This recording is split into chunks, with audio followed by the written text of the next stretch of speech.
رسول اللہ صلی اللہ علیہ وسلم کا ارشاد ہے کہ رمضان کے مہینے میں ہر مومن کے لیے روزانہ ایک دعا اللہ تعالیٰ کے ہاں مقبول ہوتی ہے۔ تو گویا کہ ہمارے سمجھنے کے لیے ایک چیک بک اللہ تعالیٰ نے ہم سب کو دی ہے، جس میں 29 یا 30 کاغذ ہیں، اس میں جو چاہے لکھ لیں۔ تو دعاؤں کی قبولیت کا مہینہ ہے، خصوصاً سحری کے وقت اور افطاری کے وقت کم سے کم 10 منٹ تو دعا مانگیں۔ سحری میں اٹھتے ہی ہے ذرا تھوڑا پہلے اٹھ جائیں، 2 رکعت پڑھ لیں، 4 رکعت پڑھ لیں، اور پھر اس کے بعد زیادہ دعا مانگیں، 20-25 منٹ آدھا گھنٹہ اچھی بات ہے، لیکن کم سے کم 10 منٹ تو گھر میں کوئی فرد ایسا نہ ہو جو 10 منٹ دعا نہ مانگ۔ اور اسی طرح افطاری کے وقت کم سے کم غروب سے 10-15 منٹ پہلے پورے گھر کے اندر ایسا نظام بنا لیں کہ 15 منٹ پہلے سارے کاموں سے فارغ ہو جائیں۔ اللہ معاف کرے، یہ صورتحال ہے بعض گھروں میں کہ مغرب کی اذان ہو رہی ہوتی ہے اور خواتین باورچی خانے میں کھڑی ہوئی ہیں بیچاری، وہ کڑھائی کے سامنے پکوڑے تل رہی ہیں، کوئی کیا بنا رہی ہیں، کوئی کیا بنا رہی ہیں۔ بھائی 11 مہینے کھا لیں یہ ساری چیزیں، کیا ہو گیا؟ یہی 1 مہینہ رہ گیا یہ ساری چیزیں کھانے کے لیے، 11 مہینے نہیں ملیں گی یہ چیزیں۔ تو شیطان تو بند ہو جاتا ہے، لیکن ایسا سکھا کے جاتا ہے کہ 1 مہینے تک اس کا اثر برقرار رہے۔ تو یہ چیزیں کہیں نہیں بھاگی جا رہی، یہ مل جائیں گی، یہ رمضان نہیں ملے گا، یہ گھڑیاں دوبارہ نہیں ملیں گی، یہ قبولیت کے اوقات دوبارہ نہیں ملیں گے۔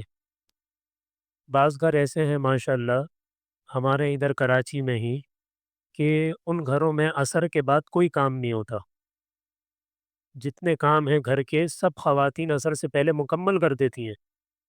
عصر سے مغرب کوئی کام نہیں ہے سوائے تلاوت کے، ذکر کے، دعا کے، بس گھر کا ہر فرد کسی نہ کسی عمل میں لگا ہوا ہے، کھانے پینے کا بنانے کا کوئی کام نہیں ہے، سب عصر سے پہلے پہلے مکمل۔ تو مسئلہ یہ ہے کہ ہم اس کی قدر نہیں سمجھ رہے، جب ہم قبر میں چلے جائیں گے پھر ہم افسوس کریں گے کہ ہم نے تو سارا ٹائم افطاری میں ہی لگا دیا، پکوڑوں میں، دہی بڑوں میں، اور چاٹ میں، اور سموسوں میں، اور رولوں میں، اور شربتوں میں، اسی میں لگا دی۔ ہم سے بڑا تو احمق گدھا کوئی نہیں تھا کہ سارا وقت ان چیزوں میں ہم نے ضائع کر دیا۔ کھائیں یہ چیزیں منع نہیں ہے، لیکن یہ کس نے کہا ہے کہ افطاری تک اس میں لگیں؟ تو ایسا نظام کچھ گھر میں بنا لیں، گھر والوں کا ساتھ میں ہاتھ بٹا لیں، یا اگر ان کو مشکل ہے تو باہر سے لے لیں، یا اگر گنجائش نہیں ہے تو چھوڑ دیں ان چیزوں کو۔ کم سے کم 15 منٹ تو گھر میں ایسا ہو جائے، ہو کا عالم، بالکل گھر میں کوئی انسان ہی نہیں ہے ایسا محسوس ہے، ایسی خاموشی۔ اور یہ نہیں کہ دسترخوان بچھا لیا، اس کے ارد گرد سب جمع ہو کے بیٹھ گئے اور دعا مانگ رہے ہیں۔ ویسی بہت ہمارا ایمان ماشاءاللہ بڑا مضبوط ہے، ویسی توجہ ہماری دعا میں نہیں ہوتی۔ تو دعا جب کر رہے ہیں تو دسترخوان پہ نہیں کر رہے ہیں، کسی اور کمرے میں جا کے بیٹھ گئے۔ جب اذان ہوگی تو اٹھ کے آ جائیں دسترخوان پہ، اور دسترخوان کے چاروں طرف گھیرا بنا کے سب دعا مانگ۔ کوئی بچہ کسی چیز کی طرف دیکھ رہا ہے، کوئی پکوڑوں کی طرف دیکھ رہا ہے، کوئی دہی بڑوں کی طرف دیکھ رہا ہے کہ مجھے اس پر حملہ کرنا ہے، مجھے اس پر حملہ کرنا ہے۔